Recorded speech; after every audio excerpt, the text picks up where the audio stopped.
Hello friends, स्वागत है आपका इस वीडियो में। फ्रेंड्स, इस वीडियो में हम लोग एक्सरसाइज 20D का क्वेश्चन सॉल्व करेंगे। तो चलिए स्टार्ट करते हैं। देखिए 9 में है, one side of a right angle triangular scarf is 80 centimetre. एक स्कार्फ है जो कि राइट एंगल ट्रायंगुलर शेप का है, ठीक है। उसका एक साइड का जो लेंथ है वो 80 सेंटीमीटर है and its longest side is 1 metre. और जो सबसे लंबा साइड है उसका जो लेंथ है 1 मीटर है। Find its cost at the rate of 250 rupees पर मीटर स्क्वायर।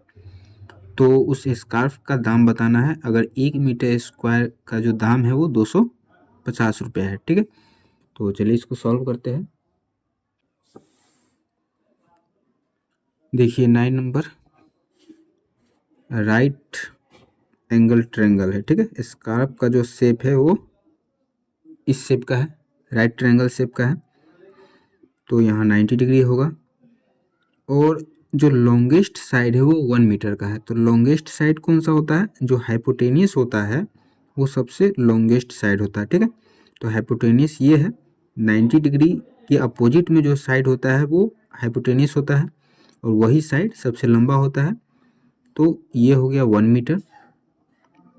फिर बोला है कि 80 सेंटीमीटर है एक साइड का जो लेंथ है, 80 सेंटीमीटर है। एक साइड ये है और एक साइड ये है। तो इन दोनों में से कोई भी एक 80 सेंटीमीटर, ठीक है। कोई भी मान सकते हैं, जो मान हो। तो मान लेते हैं यही 80 सेंटीमीटर है, ठीक है।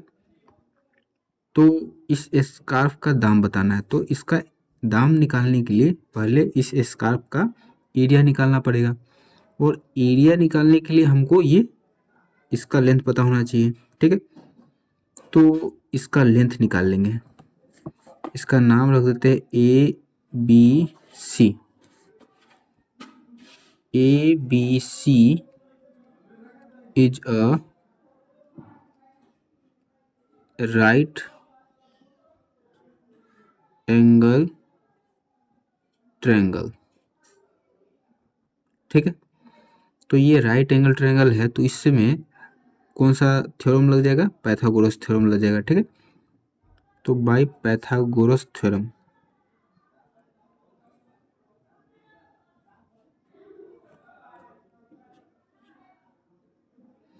पाइथागोरस थ्योरम क्या कहता है कि जो लेग का जो साइड होता है उसका स्क्वायर का सम हाइपोटेनियस के स्क्वायर के बराबर होता है। लेग मतलब कि ये साइड और ये साइड, इन दोनों को लेग बोलते हैं, ठीक है। तो इन दोनों का स्क्वायर का जो सम होता है हाइपोटेनियस के स्क्वायर के बराबर होता है, ठीक है। तो ये वाला तो हमको पता नहीं है। AB square plus BC square equal to AC का स्क्वायर, ठीक है। तो AB का स्क्वायर तो हमको पता नहीं है, तो AB का स्क्वायर ही रहने देते हैं। BC है 80 सेंटीमीटर, तो 80 सेंटीमीटर स्क्वायर। फिर AC है 1 मीटर, तो 1 का स्क्वायर। तो AB का स्क्वायर प्लस 80 का स्क्वायर कितना हो जाएगा? 88 64 और ये 00 इक्वल टू 1 का स्क्वायर 1, ठीक है। तो AB का स्क्वायर प्लस ये देखिए, ये जो है अभी सेंटीमीटर में है और ये जो 1 है वो मीटर में है। तो इसको क्या करते हैं, मीटर में चेंज कर लेते हैं। तो मीटर में चेंज करने के लिए 100 से डिवाइड करना पड़ेगा, ठीक है। तो 100 से डिवाइड करेंगे तो ये 64 हो जाएगा इक्वल टू 1। तो AB स्क्वायर इक्वल टू क्या हो जाएगा? 1 माइनस 64, ठीक है। तो AB स्क्वायर, तो ये माइनस में हो जा रहा है, यहाँ कुछ मिस्टेक हुआ है। देखिए यहाँ पर हम लोग क्या किए हैं, 100 से डिवाइड किए हैं। तो 100 से डिवाइड नहीं होगा, किससे होगा? देखिए 100 और ये 00, इससे डिवाइड करना होगा। क्यों? क्योंकि देखिए यहाँ पर ये जो है 80 सेंटीमीटर है, ठीक है। तो 80 को जब इधर मीटर में बदलेंगे तो 100 से डिवाइड करेंगे तो 2 जीरो है, तो 2 डेसिमल बाएं हट जाएगा, तो 0.8 हो गया। यहाँ पर हम लोग स्क्वायर करने के बाद इसको डेसिमल में चेंज कर रहे हैं, तो स्क्वायर कर रहे हैं, सेंटीमीटर को जब स्क्वायर कर रहे हैं तो इधर 100 को भी स्क्वायर करके डिवाइड करना पड़ेगा। यहाँ जब 80 का स्क्वायर कर दिए तो जब स्क्वायर करने के बाद इसको मीटर में चेंज करेंगे तो 100 का भी स्क्वायर करके इसको डिवाइड करना पड़ेगा। सिर्फ अगर 100 से डिवाइड कर देंगे तो गलत हो जाएगा, ठीक है। इसलिए यहाँ पर कितना हो जाएगा, सैकड़ा, हज़ार, 10,000, 10,000 से इसको डिवाइड करना पड़ेगा। तो जब 10,000 से डिवाइड करेंगे 6400 और 10,000 तो कितना हो जाएगा, 00 से 00 कट गया, 2 जीरो है तो 2 डेसिमल बायस हट जाएगा तो 0.64 हो गया, तो डेसिमल 64, ठीक है। तो यहाँ पे डेसिमल 64 माइनस करेंगे तो 1.00 और ये डेसिमल 64 है, 10 में से 4 गया तो 6, 9 में से 6 गया तो 3, ये 0.36, ठीक है। तो ए बी स्क्वायर स्क्वायर उधर जाएगा तो रूट में हो जाएगा 0.36, तो ए बी हो जाएगा कितना, 0.6, ठीक है। ए बी निकल के आ गया 0.6 मीटर, ये मीटर हो गया। अभी हमको क्या निकालना है, एरिया निकालना है, ठीक है।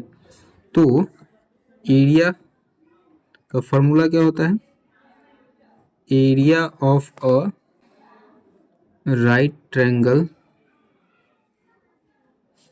1/2 into base into height. 1/2 into base कितना है, बेस है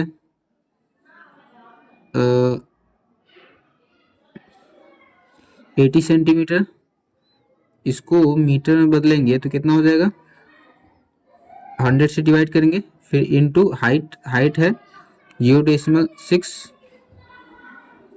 ठीक है। जब इसका डेसिमल हटाएंगे तो 10 हो जाएगा, 1 जीरो से 1 जीरो कट गया, फिर 2 से कट जाएगा, 2 चौका 8, फिर 6 चौका 24 और ये 10 इंटू 10 कितना हो जाएगा, 100। तो 00 है तो 2 डेसिमल बायस हट जाएगा तो 0.24 मीटर स्क्वायर, ठीक है। इतना हो गया। अभी हमको क्या निकालना है, कोस्ट निकालना है, ठीक है, एट द रेट ऑफ पर मीटर स्क्वायर। तो 1 मीटर स्क्वायर स्कार्फ कोस्ट है 250 रुपया, तो 0.24 मीटर स्क्वायर स्कार्फ का कोस्ट कितना होगा,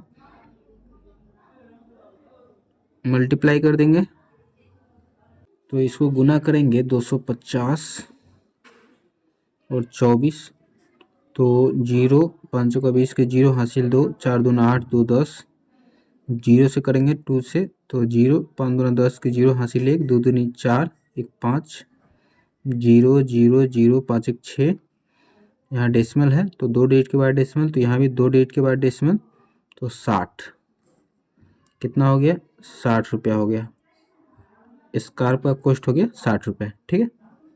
फिर 10 में देखिए, find the area of an equilateral triangle each of whose sides measure 18 centimetre और 20 सेंटीमीटर, ठीक है। तो चलिए इसको सॉल्व करते हैं। तो देखिए 10 नंबर इक्विलेटरल ट्रायंगल है, ये रहा equilateral triangle A B C, इसमें तीनों साइड इक्वल होता है, ठीक है। इक्विलेटरल ट्रायंगल का तीनों साइड इक्वल होता है। तो यहाँ पर ईच ऑफ हुज साइड मतलब कि हर एक साइड कितना है, 18 सेंटीमीटर, ये 18 18 18, इसका बोला है एरिया निकालने के लिए। तो area of an equilateral triangle, equilateral triangle का एरिया कितना हो जाएगा, इसका फॉर्मूला होता है 3/4 ए स्क्वायर, ठीक है। यहाँ पर √3 होगा, ठीक है, √3/4 ए स्क्वायर ये फार्मूला होता है। तो इसी फार्मूला में बैठा देंगे। ए जो है, ए क्या है यहाँ पर, ए ये जो साइड है इसको बोलते हैं ए, ये ए साइड को ए से यहाँ पर इंडिकेट कर रहे हैं, दर्शा रहे हैं, ठीक है। तो यहाँ पर साइड तो हमको दे दिया है 18 सेंटीमीटर, तो √3/4 इंटू ए है 18, स्क्वायर है तो 2 बार 18, ठीक है। तो काट देते हैं, 2 से 2 दूनी 4, 2 नंबर 18, ठीक है। फिर 2 नंबर 18, 9 नंबर 81 और ये √3। तो √3 का वैल्यू यहाँ पर दे दिया है 1.73, तो मल्टीप्लाई कर देंगे 1.73 और 81, 1 से 3 में करेंगे तो 3, 1 से 7 में, फिर 1 से 1 में, 8 या 24 के 4 हासिल 2, 8 7 56, 2 58 के 8 हासिल 5, 8 एकम 8 और 8 5 13, 3 7 3 10, 1 1 11 के 1 हासिल 1, 8 1 9, 1 10 के 0 हासिल 1, 3 1 4 और 1। 2 डिजिट के बाद डेसिमल है तो 2 डिजिट के बाद डेसिमल 140.13 किस में है, सेंटीमीटर में है तो सेंटीमीटर स्क्वायर, ठीक है, निकल गया। फिर इसी तरीके से दूसरा भी निकाल लेंगे, area of an equilateral triangle √3/4 a square, तो √3 4 ए कितना है, ए है 20 सेंटीमीटर, तो 20 इंटू 20 कट जाएगा, 4 पंचे 20, 20 पंचे 100, √3, तो √3 है कितना, यहाँ पर दिया है 1.73, तो 100 इंटू 1.73, तो ये तो 0 है, तो मल्टीप्लाई करने का भी जरूरत नहीं है, डायरेक्ट ही हो जाएगा। 2 0 है तो 2 डेसिमल दाहिने साइड हो जाएगा, तो यहाँ पर है तो 1 2 डेसिमल यहाँ आ जाएगा, कितना हो गया 173 सेंटीमीटर स्क्वायर, ठीक है। फिर 11 में देखिए, the area of an equilateral triangle is 16 into √3 centimetre square, ठीक है। इक्विलेटरल ट्रायंगल का एरिया दे दिया है इतना, find the length of each side of the triangle, तो ट्रायंगल के हर एक साइड का लेंथ आपको बताना है, ठीक है। तो चलिए इसको सॉल्व करते हैं। 11 नंबर इक्विलेटरल ट्रायंगल है, तो इसका हर एक साइड इक्वल ही होगा, ठीक है। तो अगर एक साइड का लेंथ निकाल लेंगे तो सभी साइड का लेंथ निकल जाएगा, ठीक है। तो area of an equilateral triangle, क्या फॉर्मूला होता है, √3/4 ए स्क्वायर। तो area of an equilateral triangle दे दिया है 16 इंटू √3, फिर √3/4 ए स्क्वायर, ठीक है। तो √3 से √3 कट गया, क्या बच गया, 16 इक्वल टू 1/4 ए स्क्वायर, तिरछा गुना होगा तो 16 चौका 64 इक्वल टू, इधर बच गया ए स्क्वायर, तो स्क्वायर इधर आएगा तो रूट में हो जाएगा, तो ए इक्वल टू √64, तो 64 का रूट होता है 8, तो ए हो गया 8, ठीक है। और ए क्या होता है, साइड होता है, तो length of each side of N